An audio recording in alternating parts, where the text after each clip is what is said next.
दो किनारे ड्रामे के कमेंट्स अगर राइटर या डायरेक्टर पढ़ लें तो शायद इन्हें कुछ शर्म आ जाए, लेकिन वो भी लगता है दुरे शहवार की तरह बेशर्म और ढीठ हो चुके हैं। जो कुछ दुरे शहवार कर रही है इन्हीं के तो शह पर कर रही है, वरना कौन सी औरत इतनी लकी होती है कि जो चाहती है मिल जाता है, जिसको चाहती है वो भी मिल जाता है।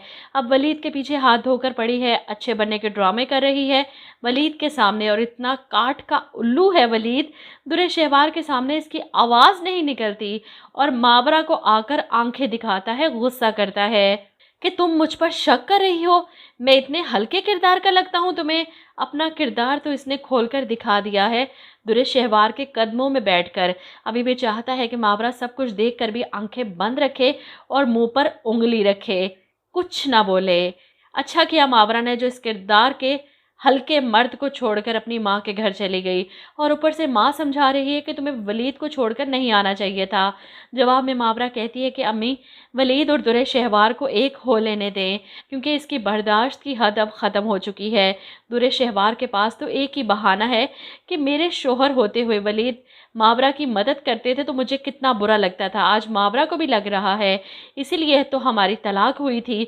और वलीद चुप करके इसकी हर बात सुनता है, ये नहीं कहता कि तलाक की वजह तो तुम्हारी बदकिरदारी थी जो तुमने शहीर के पीछे मुझे छोड़ा। ना ही इसने कभी मावरा के हक में कुछ बोला है कि उसने मुझे पहले कभी बुलाया नहीं था, और ना ही वो ऐसी नेचर की है। दुरे शहवार के सामने वलीद ने ऐसे पिघल जाता है कि साफ नज़र आ रहा है इसकी हरकतें देखकर कि बहुत जल्द दुरे शहवार की बात मान जाएगा। ऐसे में उठकर ऑफिस जाने लगता है, कहीं ज़्यादा देर बैठा तो वाकई में इसकी मोहब्बत जाग ना जाए।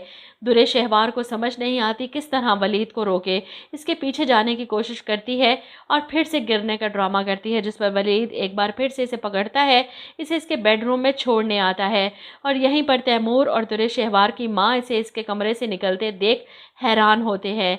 वलीद भाई, आप यहाँ पर क्या कर रहे हैं? जिस पर वलीद सफाइयाँ देता है कि दुरे शहवार का मेरी गाड़ी से एक्सीडेंट हो गया था, मैं बस उसका ख्याल कर रहा था। यह सुनकर तैमूर को काफ़ी बुरा लगता है, आपका यहाँ आना मुनासिब नहीं है।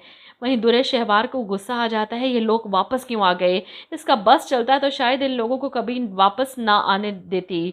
ऐसे में दुरे शहवार की माँ इसे समझाती है कि तुम्हें वलीद से मदद नहीं लेनी चाहिए थी। ऐसे में दुरे शहवार बहाना करती है, मुझे क्या पता था कि जिसकी गाड़ी से मेरा एक्सीडेंट हुआ है वो वलीद होंगे। जवाब में तैमूर गुस्से से कहता है कि बाद में तो पता चल गया था ना, जो भी है अब दोबारा वलीद भाई मुझे इस घर में नज़र ना आए, सुन रही हो ना। और दुरे शहवार रोनी शक्ल बनाकर अपने भाई को देखती है। वलीद को हासिल करने के लिए तो इसने इतना बड़ा रिस्क लिया था कि शायद वो हमदर्दी में शादी कर लें। एक दो दिन गुजरते हैं, वलीद की याद आ रही है और वो घर भी नहीं आ रहे, तो वो फ़ोन करती है और तभी इसे पता चलता है कि मावरा घर छोड़कर चली गई। ये सुनकर तो दुरे शहवार के दिल को ठंड पड़ जाती है कि अब वलीद को मेरा होने से कोई नहीं रोक सकता।